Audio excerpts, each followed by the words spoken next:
salt you ate salt today. You probably did not measure it.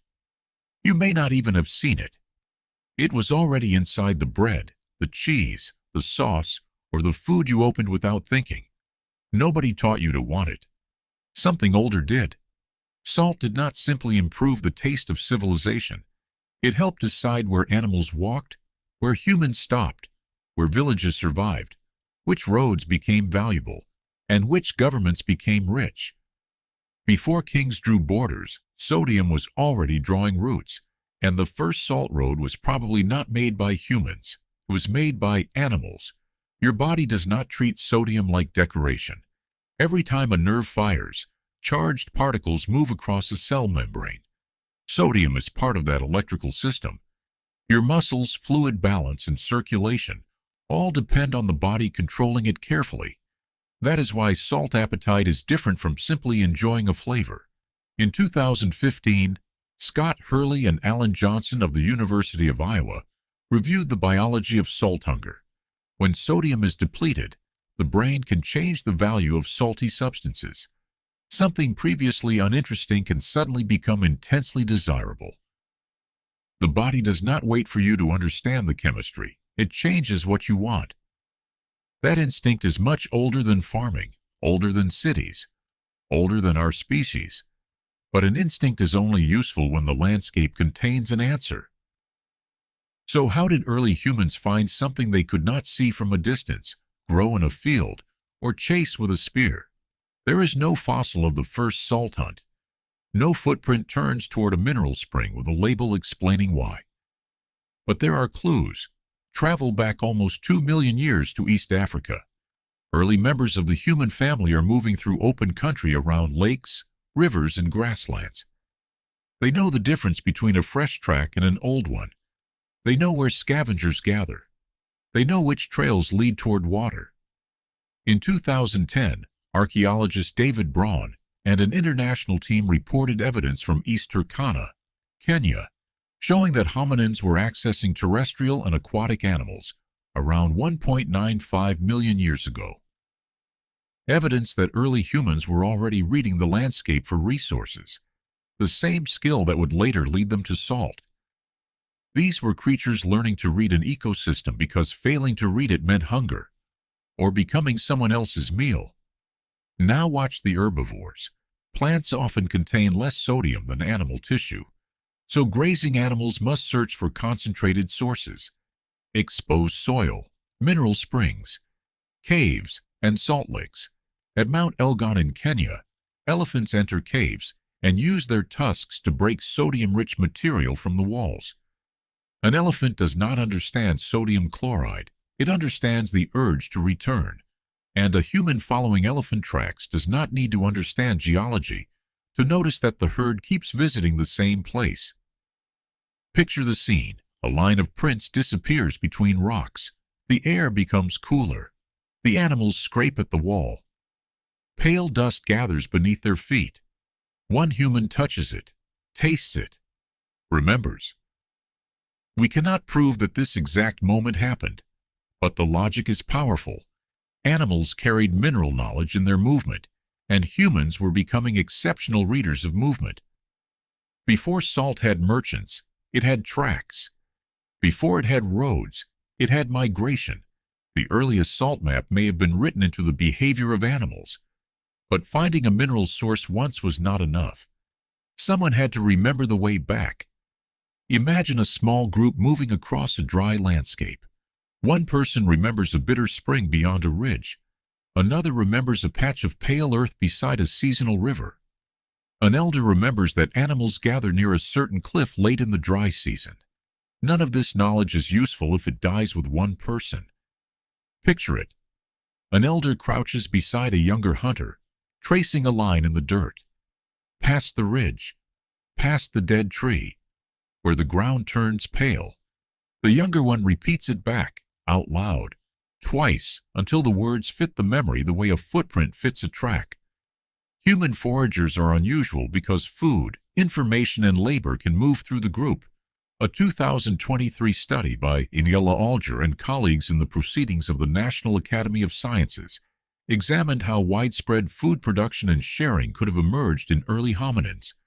The archaeological record cannot show us a handful of mineral soil being passed from one person to another. But it reveals the larger advantage. Humans did not survive only because individuals found resources.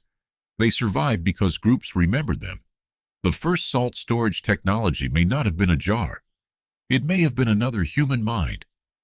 So once people stopped wandering and settled in one place, could memory alone still carry a village through a whole year? It could not. Agriculture was about to change the equation. Farming gave humans something extraordinary, large amounts of storable food. But cereal crops also changed the balance of the diet. Communities increasingly dependent on wheat, barley, millet, or rice needed dependable access to nutrients that had once arrived through a wider mixture of wild plants and animal foods. Grain did not create the craving for salt. It made reliable salt more valuable. Now a seasonal lick hidden beyond a distant ridge was not enough. A permanent village required a permanent system. At Poiana Slatinei Lunca in eastern Romania, archaeologist Olivier Weller of France's CNRS and Gheorghe Dumitroaia identified evidence of salt production dating to roughly 6050 to 5500 BCE. People repeatedly collected brine from a natural spring and heated it until water disappeared and crystals remained. Think about what that required. Wood had to be gathered, containers had to be made, fires had to be maintained, brine had to be carried. The work had to be repeated. This was not someone tasting an unusual puddle. It was organized production. One of humanity's earliest industrial processes was built around something the body could not stop demanding. And once salt became portable, it gained another power. It could preserve food. Meat and fish could survive longer.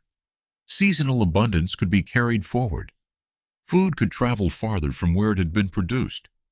Salt was no longer merely helping bodies survive. It was helping societies store time. And anything that stores time eventually attracts power. From the Iron Age salt mines of Hallstatt in the Austrian Alps, to the Han Dynasty's state salt monopoly in Imperial China, to France's hated gabelle tax, governments kept rediscovering the same trick. Control something everyone needs but nobody can find everywhere. And you can charge almost anyone without searching a single house. The logic was simple. Everyone needed salt. But salt did not exist everywhere. And in 1930, Mohandas Gandhi walked toward the sea at Dandi to break that logic in public. For 24 days he walked until the coastline finally came into view. And he bent down, picked up a lump of natural salt from the sand, and broke British law with his bare hands. He did not choose salt because it was glamorous. He chose it because it was universal. Rich or poor, Hindu or Muslim, urban or rural. Everyone understood what it meant for an empire to claim ownership over something the sea produced and the human body required. That is the hidden driver. Biology created demand. Geography concentrated supply. Technology made salt portable. Governments turned necessity into revenue. And here is a popular story you have probably heard. Roman soldiers were paid in salt, which gave us the word salary. The connection between salary, Latin salarium, and salt is real, but there is no solid ancient evidence that Roman soldiers routinely received sacks of salt as wages. The myth survives because it feels true. Salt was important enough that we expect Rome to have paid armies with it. Reality is more interesting. Rome did not need salt to replace money. Salt helped make roads, supply systems, and concentrated political control valuable in the first place. And then humanity finally solved the salt problem. Mining expanded. Evaporation became industrial. Railways and ships moved salt cheaply across continents. The substance that directed migration, supported trade, and attracted taxation became almost worthless. Today, Americans consume more than 3,300 milligrams of sodium per day on average. More than 70% generally comes from packaged and prepared food. not from the shaker in your hand. Your ancestors were getting by on roughly 700 milligrams a day from food alone. You are eating nearly 5 times that without trying. Verify figure before final voiceover. Treat as an approximate estimate, not an exact historical measurement. Your ancestors may have watched animal trails for a clue.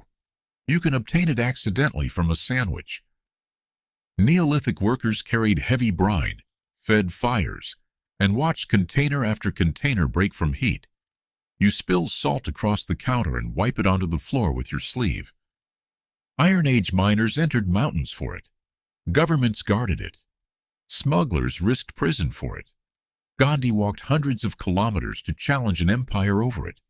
You taste one French fry and announce that it needs more.